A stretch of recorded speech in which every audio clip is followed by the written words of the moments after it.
Hi everybody.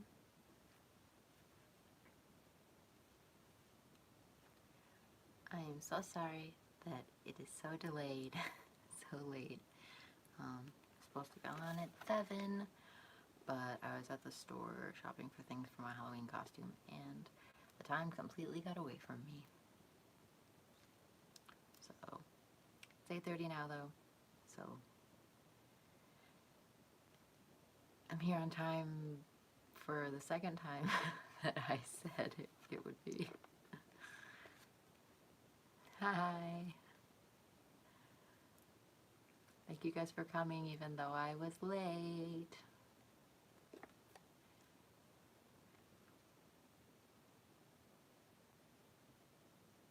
Thank you. Wow, cheers from China. Damn. Thank you for watching my live stream.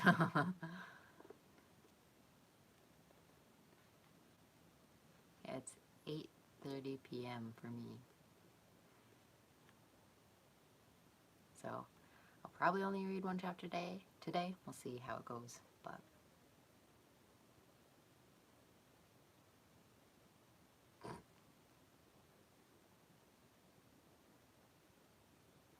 yeah, I gotta get shit done.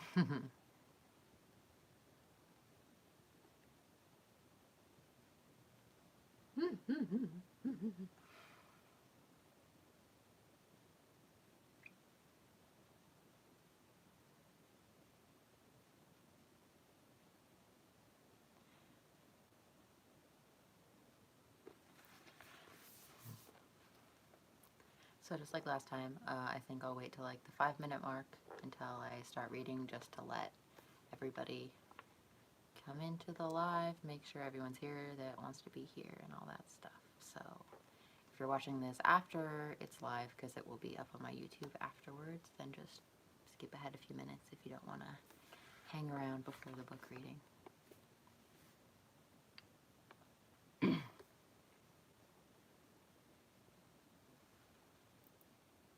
Also, there's some people at our house, so if you hear people talking in the background, hopefully that isn't distracting or annoying. Yeah, that's okay if you can't stay long. Watching afterwards is cool too. But thank you for showing up at all.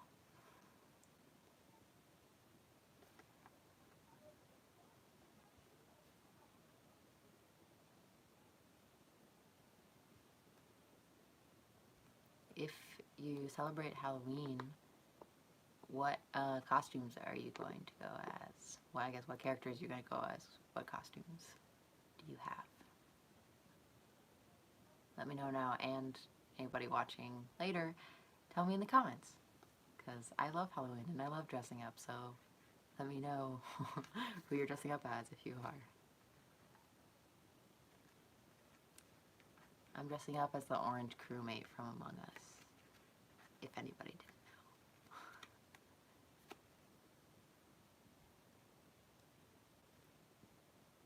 Panda, nice.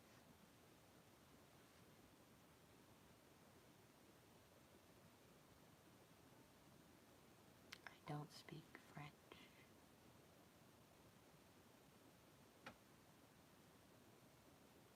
Nice. Joker's rad, and I love face paint, so both of those sound pretty cool. Bucky Barnes, nice. Among Us, yeah.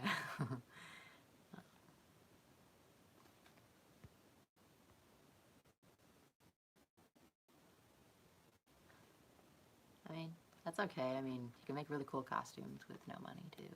Obviously, it's a lot harder, and you can't do the same costumes everybody else has, but I still think it could look cool.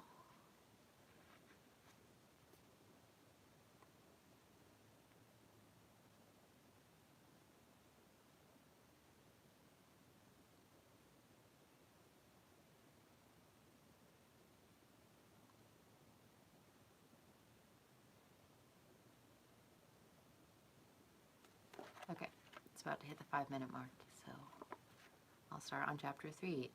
Just as a little recap, what's happening in the last chapter. Charlie and Jessica went to stay at the motel, and they were talking for a while, and then they fell asleep. So this is right after that. Oh, and if anybody was wondering how many chapters there are on this, there's 13, but the last chapter is pretty short. So, yeah, there'll be less than 13 streams to finish this book.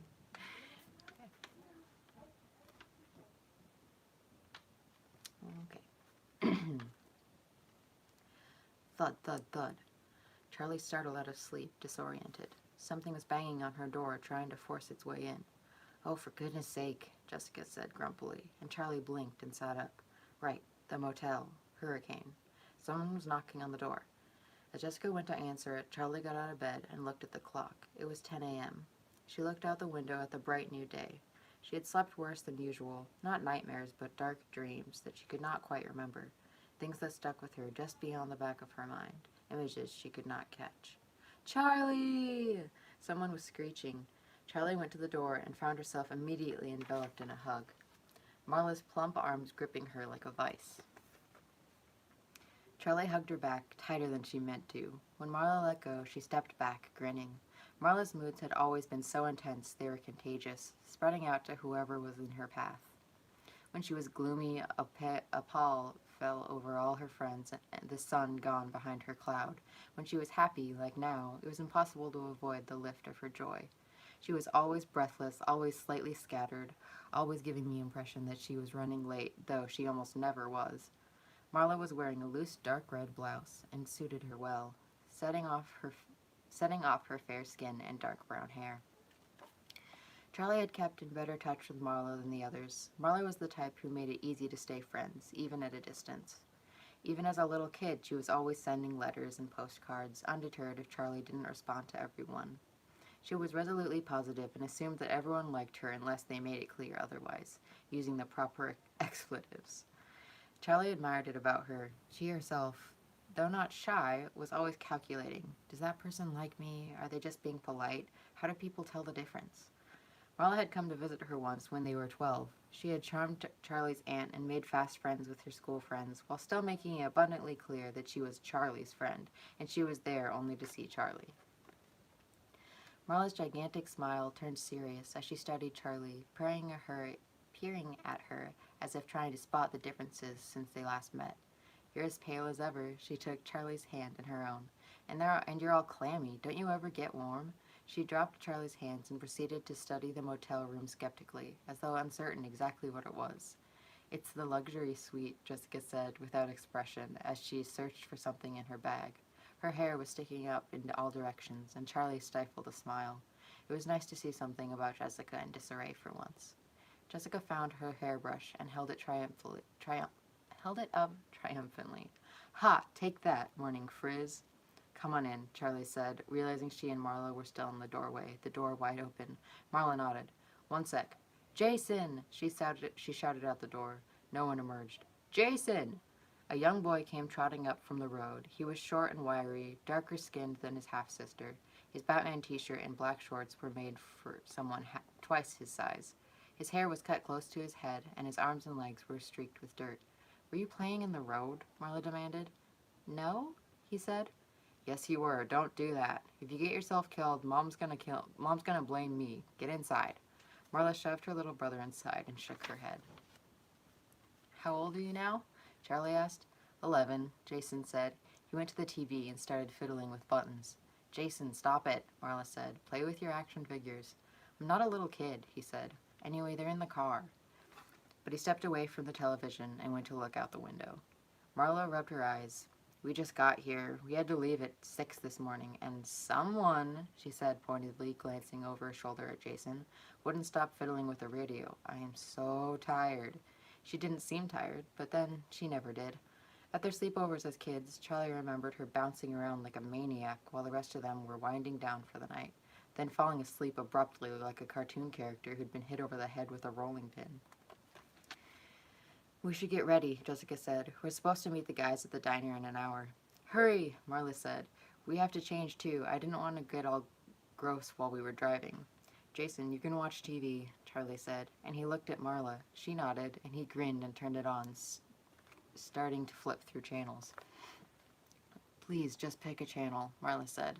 Charlie headed into the bathroom to get dressed, while Jessica fussed with her hair. A little less than an hour later, they pulled into the diner parking lot. The others were already there, in the same booth they'd been in the night before. When they got inside, Marla performed a second round of squeals and hugs, only slightly quieter now that they were in public.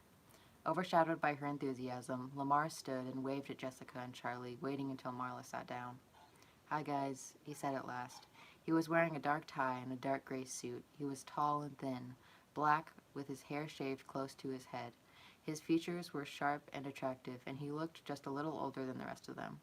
It could have been the suit, but Charlie thought it was something about the way he stood, holding himself like he would be comfortable wherever he was. They had all dressed up a little for the ceremony. Marla had changed at the motel, and she and Jessica were both wearing dresses. Jessica's was knee-length and covered in pastel flowers, a light fabric that moved as she walked. Marla's was simple, white with big sunflowers splashed over it.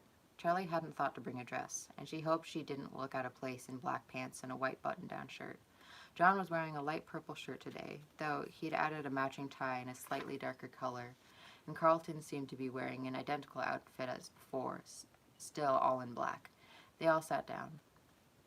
Well, don't we all look nice, Marla said happily. Where's Jason? Jessica craned her neck from side to side.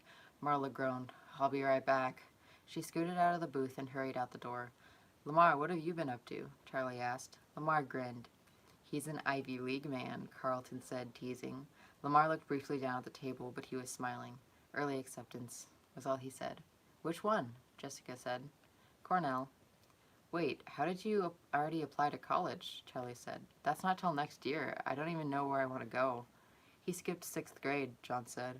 There was a brief flicker of something across his face, and Charlie knew what it was. John liked being the clever one, the precocious one. Lamar had been kind of a goof-off when they were kids, and now he had leaped ahead. John forced a grin, and the moment passed. Congratulations, he said, with no hint that it was not entirely sincere. Marla came bursting in again, this time towing Jason behind her, holding onto his upper arm. At the hotel, she had made him change into a blazer and khakis as well, though he was still wearing his Nikes. I'm coming, stop it, he whined. Is that Jason? Carlton said. Yeah, Jason said. Do you remember me? Carlton said. I don't remember any of you, Jason said unapologetically. Sit there, Marla said, pointing to the next booth over. Okay, he grumbled. Marla, he can sit with us, Jessica said. Jason, come on over. I want to sit here, he said, and sat down behind them. He pulled a video game out of his pocket and was oblivious to the world. The waitress came over and they ordered. Marla told her to put Jason's breakfast on their check. When their food came, Charlie checked her watch. We don't have a lot of time, she said. We'll get there, Carlton said. It's not far.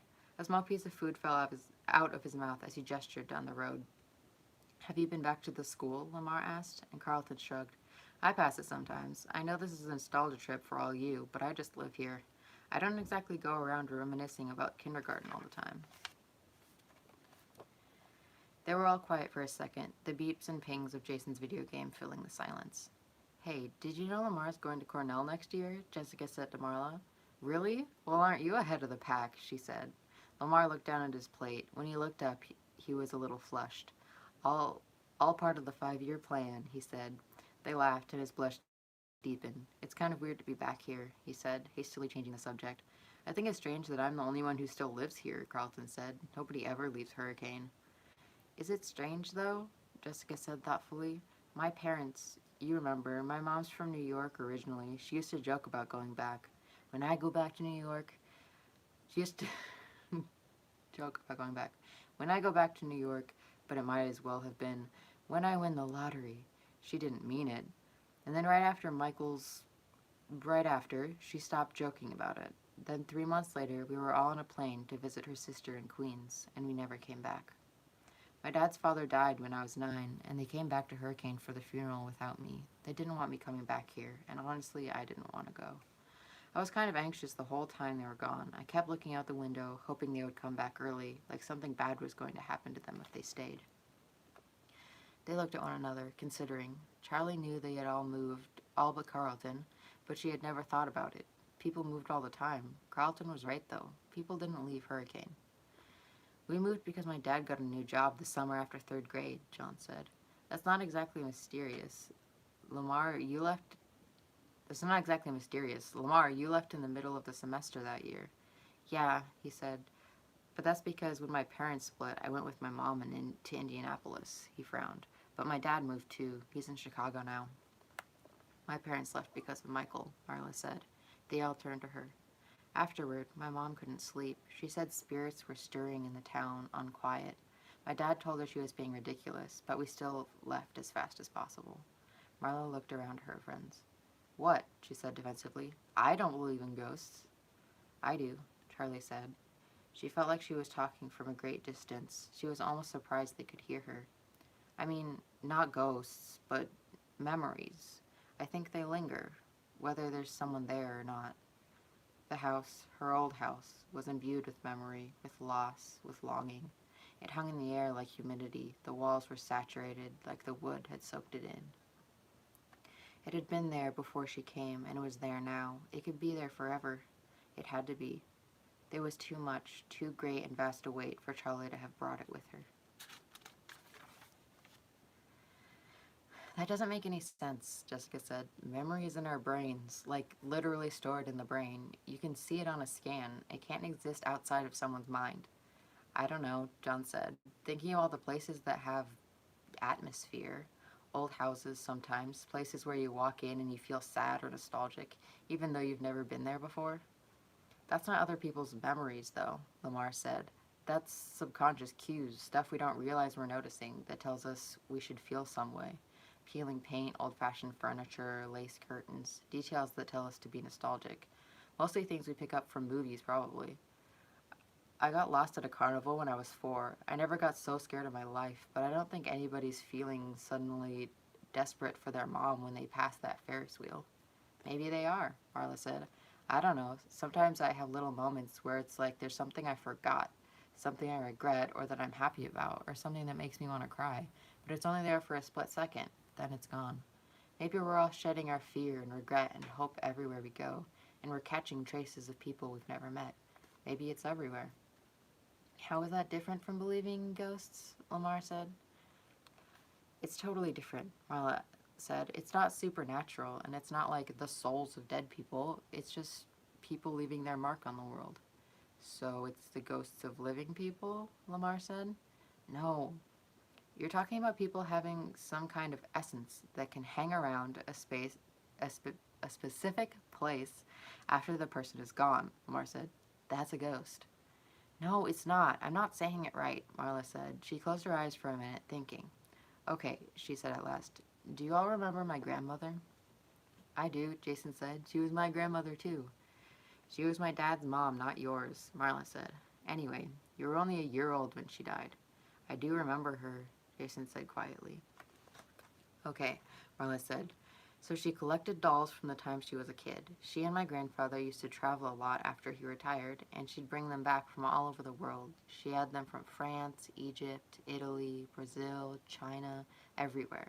She kept them in their own special room, and it was full of them, shelves and shelves of dolls, some tiny and some almost as big as I was. I loved it. One of my earliest memories is playing in that room with the dolls. I remember my dad would always warn me to be careful, and my grandmother would laugh and say, toys should be played with. I had a favorite, a 21-inch red-haired doll in a short, shiny white dress like Shirley Temple. I called her Maggie. She was from the 1940s, and I loved her. I told her everything, and when I was lonely, I would imagine myself in that room, playing with Maggie. My grandmother died when I was 6. And when my dad and I went to see my grandfather after the funeral, he told me I should pick a doll to keep from the collection. I went to the room to get Maggie, and as soon as I walked through the door, something was wrong. It was as though the light had changed, become darker, harsher than it used to be. I looked around, and the lively, playful poses of the dolls now seemed unnatural, disjointed. It was as though all of them were staring at me. I didn't know what they wanted. Maggie was in the corner, and I took a step toward her, then stopped. I met her eyes, and instead of painted glass, I saw a stranger. I turned and ran. I raced down the hall as though something might be chasing me, not daring to look back until I reached my father's side. He asked if I had picked a doll, and I just shook my head. I never went back in that room. Everyone was silent. Charlie was transfixed, still seeing little Marla running for her life. What happened to the dolls? Carlton asked, only half breaking the spell. I don't know. I think my mom sold them to another collector when my grandfather died, Marla said. Sorry, Marla, Lamar said. It's still just tricks of the mind. You missed your grandmother. You were frightened of death. The dolls are inherently freaky. Charlie broke in, wanting to head off the argument. Is everybody done eating? We have to go soon.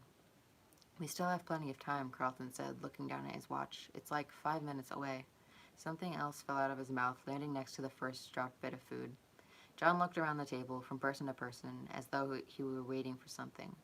We have to tell them, he said, looking at Charlie. Oh yeah, we totally do, Jessica said. Tell us what? Jason piped up, peeking over the back of Marla's seat. Shh, Marla said half-heartedly. She was looking at John. Tell us what? John dropped his voice, forcing everyone to lean in closer. Charlie did too, eager to hear, even though she knew exactly what he was going to say. We went to Freddy's last night, he said. Freddy's is still there? Marla exclaimed, too loud. Shh, Jessica said, making frantic hand movements. Sorry, Marla whispered. I just can't believe it's still there. It's not, Carlton said, raising his eyebrows and grinning enigmatically at Lamar. It's hidden, John explained. They were supposed to knock it down to build a mall, but they didn't. They just built around it. Entombed it, John corrected. And you got in, Lamar said. Charlie nodded confirmation. No way. What was it like? Marla asked. Exactly the same, John said. It was like everyone vanished, Charlie said softly. I want to go too. You have to take us, Marla said. Jessica cleared her throat hesitantly, and they all looked at her. I don't know, she said slowly. I mean, today? Should we? We have to see it, Lamar said. You can't tell us this and not let us see it. I want to see it, Jason chimed in. What's Freddy's? They ignored him. His eyes were wide, and he was hanging on to every word. Maybe Jessica's right, John said with reluctance. Maybe it's disrespectful to go tonight. There was a moment's pause, and Charlie knew that they were waiting for her to talk. She was the one they were really afraid of offending. They needed her permission. I think we should go, she said. I don't think it's disrespectful. It's almost a way of honoring what happened. She looked around the table. Jessica was nodding. Charlie wasn't sure it was much of an argument, but they didn't need to be convinced. They wanted an excuse. Marla twisted herself to look back at Jason's plate. Are you done eating? She asked. Yep, he said. Marla pointed to the game in his hand. You know you can't play with that during the ceremony, she said. Yup. I'm serious, Jason. I'm locking it in the car. Why don't you just lock me in the car? He muttered. I'd love to, Marla said under her breath as she turned back to the group. Okay, we can go. They headed to the school in a caravan. The boys in Carlton's car, Marla following, and Charlie bringing up the rear. We should have carpooled, Jessica said idly, staring out the window. It hadn't occurred to Charlie. I guess, she said. On the other hand, I'm not sure I want to ride with Marla and Jason, Jessica said plainly. They are kind of intense, Charlie agreed. When they arrived, the parking lot was already jammed full. Charlie parked on the side street in what she hoped was a legal spot, and they walked to the school along the familiar sidewalk. Jessica shivered. I've got goosebumps.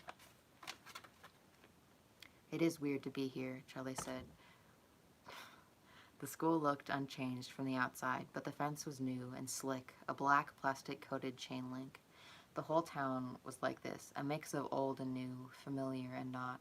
The things that had changed seemed out of place, and the things that had remained the same made Charlie feel out of place. It must be so strange for Carlton to live here, she thought.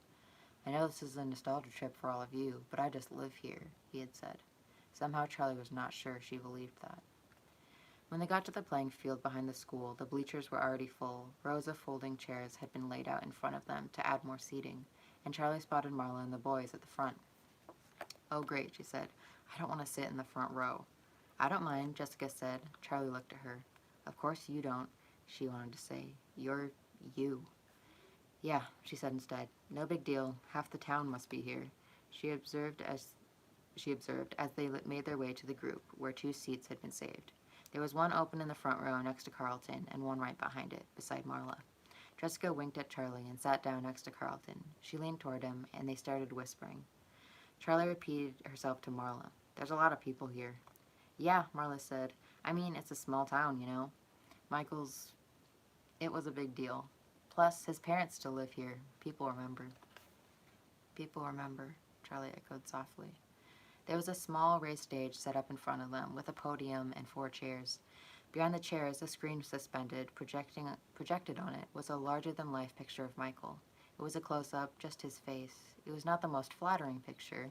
His head was thrown back at an odd angle, his mouth open in laughter, but it was perfect. A joyful moment, snatched up and kept, not curated. He looked happy. "Darn it," Marla said softly. Charlie looked at her. She was dabbing at her eyes with the tissue. Charlie put an arm around her. "I know," she said.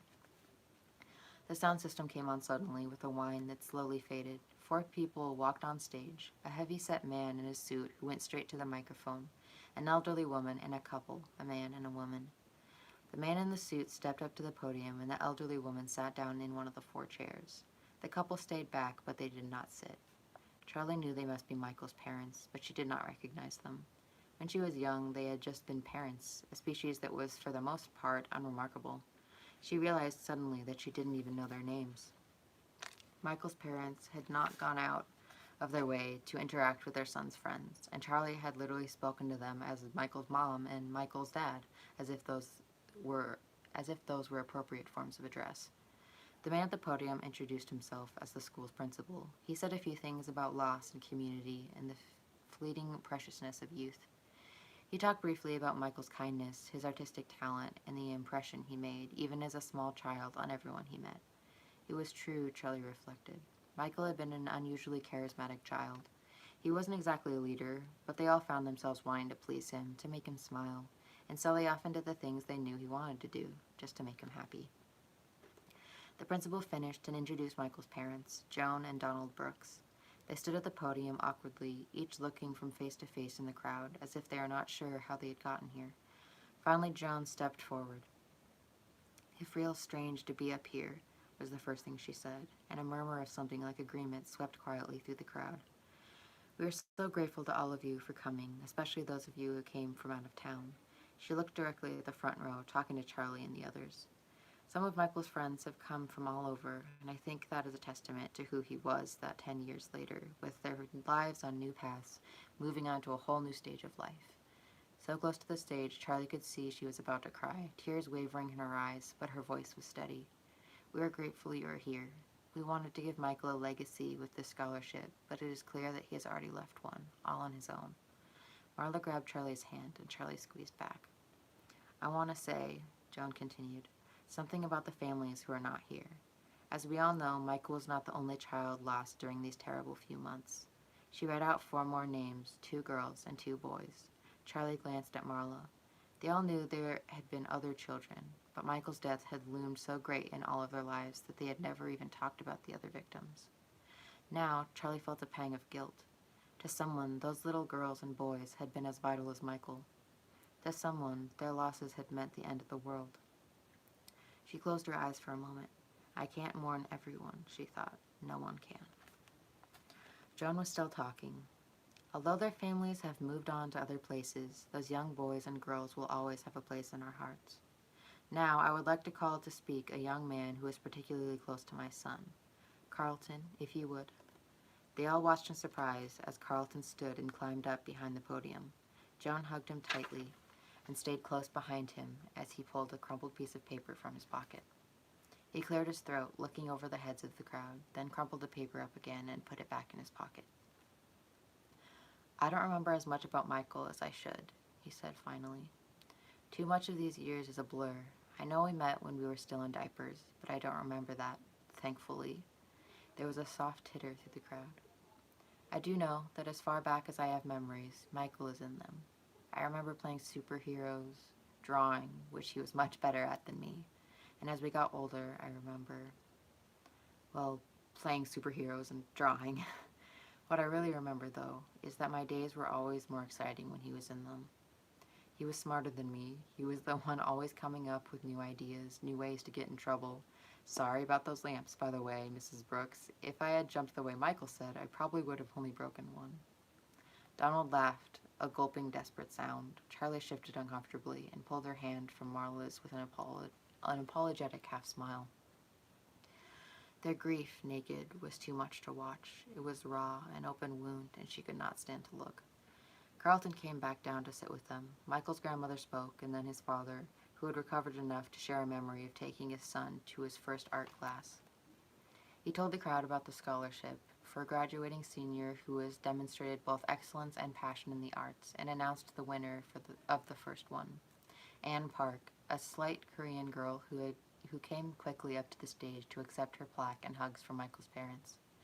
It must have been strange for Anne, Charlie thought, her honor so overshadowed by its origins. But then, she realized, Anne must have known Michael too, however much in passing. After the ceremony, they went to say hello to Michael's parents, hugging them and making sounds of condolence. What do you say to someone who has lost a child? Can it be any easier? Can 10 years make a difference? Or do they wake up each morning as fresh with grief as the day he died? On a long cafeteria table by the stage, pictures and cards were collecting slowly. People had brought flowers, notes to Michael's parents or to him, things they remembered, things they wished they had said. Charlie went over and browsed through the notes. There were pictures of her and the others as well as of Michael. It shouldn't have surprised her. They were all together constantly, as a group or in rotating groups of 2 and 3. She saw herself in the middle of a pose, Michael, John, and she all covered in mud, with Jessica beside them, still perfectly clean, refusing to go near them. Charlie smiled. That looks about right. In another, a 5-year-old Marla struggling to support the weight of her newborn little brother, with Lamar peering suspiciously at the tiny thing over her shoulder. Some of Michael's drawings were there too, crayon scribbles, professionally, incongruously framed. Charlie picked one up, a drawing of what she supposed was a T-Rex stomping through a city. It was actually, she realized now, almost amazing how talented he was. While she and the others were scribbling stick figures, Michael's drawings looked realistic, sort of. That's really good, Joan said over her shoulder. Charlie startled. You scared me, she said. Sorry. Charlie looked back at the drawing. Whatever it was better than she could draw now. Suddenly her chest tightened, gripped with loss and rage. It wasn't just that Michael died young. It was what that truly meant. He had been stopped in his tracks, years, decades of life snatched and torn violently from him. She felt herself well up with youthful indignation, as if she were a child again, wanting only to whine. It's not fair! Taking a deep breath, Charlie set the picture back down on the table and turned away. The gathering was continuing, but she needed to leave. She caught Marla's eye, and Marla, as scarily intuitive as always, nodded and caught Lamar's sleeve. From their various vantage points, they all headed for the parking lot. No one seemed to notice their departure, which made sense, except for Carlton. They were all strangers here. In the lot, they stopped by Marla's car. She had somehow called down a miracle and found a space right next to the school. Can I play my game now? Jason said immediately, and Marla found her keys in her purse and handed them over. Don't drive away, she warned. Suddenly, Marla grabbed her brother and pulled him close, hugging him to her for a long minute. Geez, I'm only going to the car, he muttered when she let him go. Yeah, maybe I should let you drive away, she said, giving him a little push. She cleared her throat. So are we going to Freddy's? She said. They all looked at one another. Yeah, Charlie said. I think we should. Somehow, following this, going back to Freddy's seemed like more than a game. It felt right. Let's meet there at sunset, she said. Hey, Jessica, can you catch a ride with the guys or something? I'm going to go for a walk. You can come with us, Marla said. I promised Jason I'd take him to the movies. Charlie headed down the road without waiting to hear the rest of the discussion. A dozen feet from the lot, she realized she was being followed. She turned around. John? Do you mind if I come? You're going to your old house, right? How did you know that? It's the only interesting thing out this way. Anyway, I want to see my old place too. It was painted blue and there was a garden in the yard. It was weird. I know it wasn't... I went to see my old place too. It was painted blue and there was a garden in the yard. It was weird. I know it wasn't blue when I lived there, but I couldn't remember what color it was supposed to be. Everything's so different. Charlie didn't say anything. She wasn't even sure she wanted John to come with her. Her house, her father's house. It was private. She thought of the first time John had seen the toys, his fascination and interest that was all his, that had nothing to do with pleasing her. She relented. Okay, you can come. Is it, he hesitated, is it different?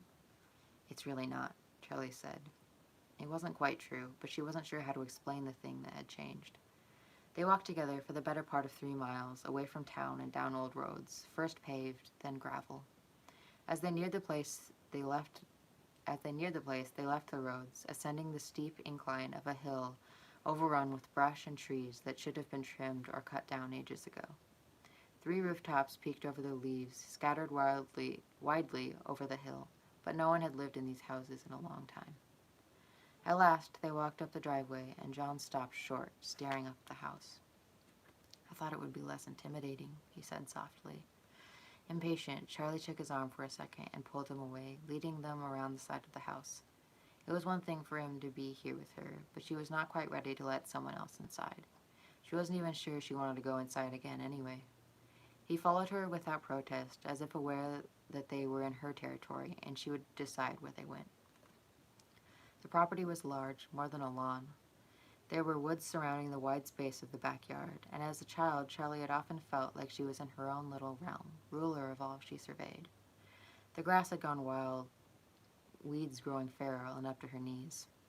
They walked the perimeter, John peering into the woods, and Charlie was struck by her old childhood fear, like something out of a fairy tale. "Don't go into the woods alone, Charlotte," her father warned. It was not sinister, just a parent's warning. Don't get lost. Like telling her not to cross the street without holding someone's hand, or not to touch the stove when it was hot, but Charlie took it more seriously. She knew from her storybooks, as all children did, that the woods contained wolves and more dangerous things. She caught John's sleeve. "Don't," she said, and he pulled back from the woods, not asking why. Instead, he went to a tree in the middle of the yard and put a hand on it. "Remember that tree?" he asked, smiling, something a little wicked in his voice. "Of course," Charlie said, walking over. "It's been here longer than I ever was." But he was looking at her, waiting for more, and suddenly she remembered. It had been a sunny day, springtime. They were 6 years old, maybe. John was visiting, and they were playing hide-and-seek, half supervised by Charlie's father, who was in his garage workshop, absorbed in his machines. The door was open, so he would notice if someone screamed, but short of that, the outdoors was their own. John counted to 10, eyes covered, facing the tree that was home base. The yard was wide and open. There were not many places to hide, so Charlie, buoyed up by the excitement of the game, dared to hide beyond the forbidden edge of the woods, just barely past the tree line. John searched the other places first, behind her father's car, in the corner where one part of the garage jutted out. The space beneath the porch where a child could just barely crawl.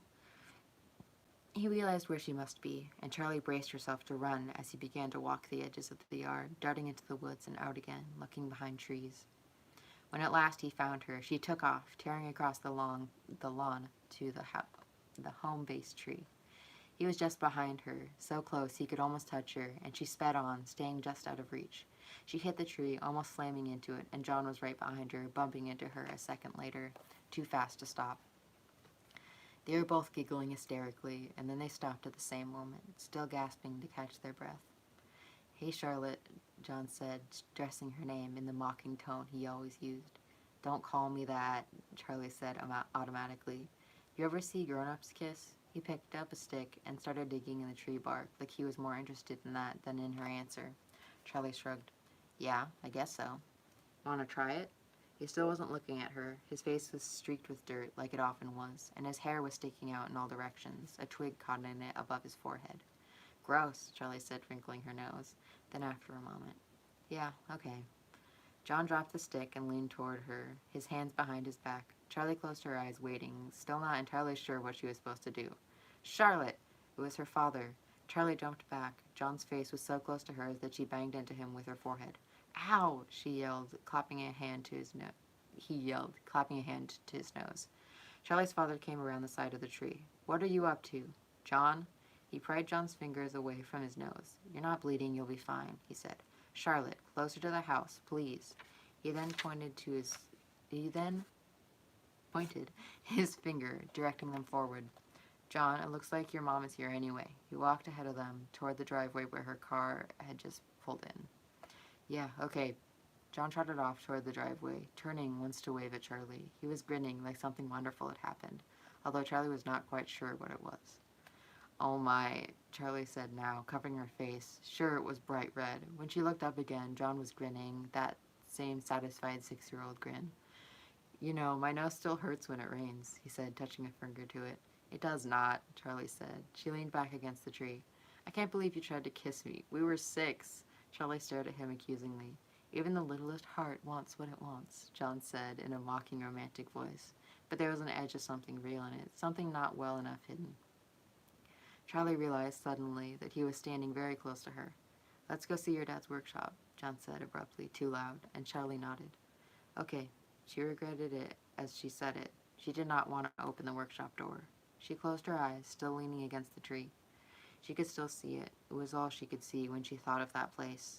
The twitching, malformed metal skeleton in its dark corner, with its wrenching shutters and its blistering silver eyes. The image welled up in her head until it was all there was. The memory radiated a cutting anguish, but she did not know who it belonged to the thing, to her father, or to herself. Charlie felt a hand on her shoulder and opened her eyes. It was John, frowning at her like he was worried. Charlie, are you okay? No. Yes, she said. Come on, let's go see what's in the workshop. It was not locked, and there was no real reason it should be, Charlie thought. Her eyes went first to the dark corner. The figure was not there. There was a weathered apron hanging in its place, the one her father had worn for soldering, and his goggles next to it, but there was no sign of that uncanny presence. Charlie should have felt relief, but she didn't, only a vague unease. She looked around. There seemed to be almost nothing left of the workshop. The benches were there, where her father had assembled and tweaked his inventions, but the materials, the blueprints, and the half-finished robots that were once crammed onto every surface had disappeared. Where are they? Had her aunt had them carried away to a junkyard to rust and crumble among other discarded useless things? Or had her father done it himself so no one else would have to?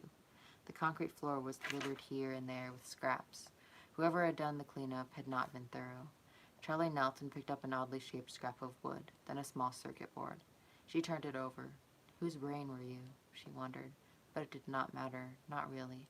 It was battered and worn, the etched copper too badly scratched to repair, even if someone wanted to. Charlie, John said from across the workshop. He was in the dark corner. If the skeleton had been there, it could have reached out to touch him. But it's not there. What? Come see what I found. Charlie went. John was standing beside her father's toolbox, and he stepped away as she came over, giving her space. Charlie knelt down before it. It looked as if it had just been polished. It was made of dark stained wood, glossy with some kind of lacquer. She opened it gently. Charlie picked up an awl from the top tray and held it for a moment, the rounded wooden handle fitting into her palm, the palm of her hand, as if it had been made for her to use. Not that she knew how. The last time she had picked it up, she could barely fit her fingers around its base. She picked up the tools one after another, lifting them from their places. The toolbox had wooden spaces carved out to fit the precise shape of each item. All the tools were polished and clean, their wooden handles smooth, and their metal unrusted. They looked as though they had been used just that morning, wiped down and put away meticulously, like someone still cared for them. She looked at them with a fierce, unexpected joy, as if something she had fought for was returned to her.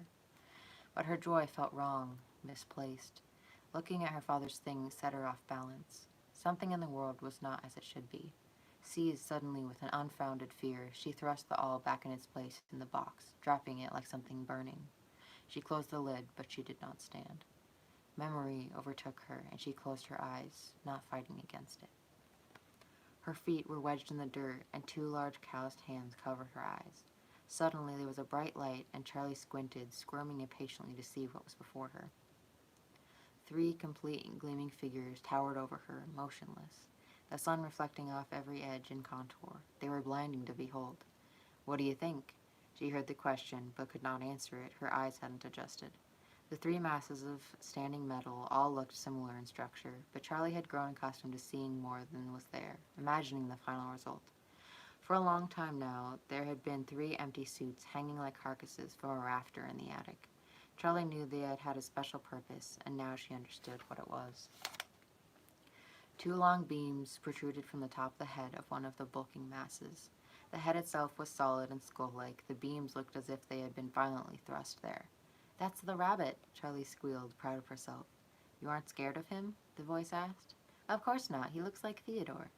Theodore, that's right. The figure in the middle was more clearly rendered. Its face was chiseled, its features distinct. It was clearly a bear, and a single metal beam stuck out from the top of his head as well. Charlie was puzzled for a moment, then smiled. "For the top hat," she said with confidence. The last form was perhaps the most frightening. A long metal clamp protruded from its empty face, in the place where a mouth might go. It was holding something on a platter, a metal structure that looked like a jaw, wires running like strewn spaghetti up and down the frame and in and out of sockets. "That one's scary," she admitted hesitantly. "Well, this part will look like a cupcake." Her father pressed down on the top, and the jaw snapped shut, making Charlie jump, then giggle. Suddenly, her laughter stopped. She had been so distracted she'd forgotten. "I'm not supposed to stand here. I don't stand here." Her hands were trembling. How could she have forgotten? The corner. She looked at the ground, unable to lift her eyes, unable to move. One of her shoes was untied. There was a screw next to her foot and an old piece of tape, opaque with dirt. There was something behind her. "Charlie?" It was John. "Charlie!" She looked up at him. "Sorry, just lost. This place." She stood and took a step forward, positioning herself in the place she remembered. She glanced behind her, as if the memory might manifest. The corner was empty. There was nothing. She knelt again and put her hand on the ground, fishing around until she found a small screw in the bare dirt. She palmed it, then looked closer. There were small holes in the ground, exposed when she moved the loose dirt. Charlie ran her fingers over them, thoughtful. "Charlie, I have to tell you something." There was something urgent in John's voice. Charlie looked around the workshop and stood up. "Can we go outside?" she said. "I can't breathe in here." "Yeah, of course," he said. He followed her out into the yard and back to the hide-and-seek tree. She was tired, a wrung-out expression deep inside. She would be fine in a minute, but she wanted a place that held only silly childhood memories. She sat down in the grass, leaning against the trunk, and waited for John to talk. He settled himself cross-legged in front of her, a little stiffly, smoothing his pants, and she laughed. "Are you worried about getting dirty?" "Times change," she said with a wry smile. "What do you have to tell me?" she asked, and his face grew serious. "I should have said something a long time ago," he said. When something happens like that, you don't trust your memory, don't trust your own mind." "What are you talking about?" Charlie asked. "Sorry." He took a deep breath. "I saw someone that night, the night Michael disappeared." "What do you mean?" "Remember when we were sitting at the table by the stage and the animals started going crazy?" "I remember," Charlie said. It had been bizarre, their movements upsetting. They were moving too fast, bending and spinning, cycling through their limited, programmed moves over and over. They seemed frantic, panicked. Charlie was mesmerized. She should have been afraid of them, but she was not. She saw in their juddering motion a kind of desperation. She was reminded for a moment of dreams of running, dreams when the world depended on her going just 10 steps forward, yet her body could only move in slow motion. Something was wrong, terribly wrong.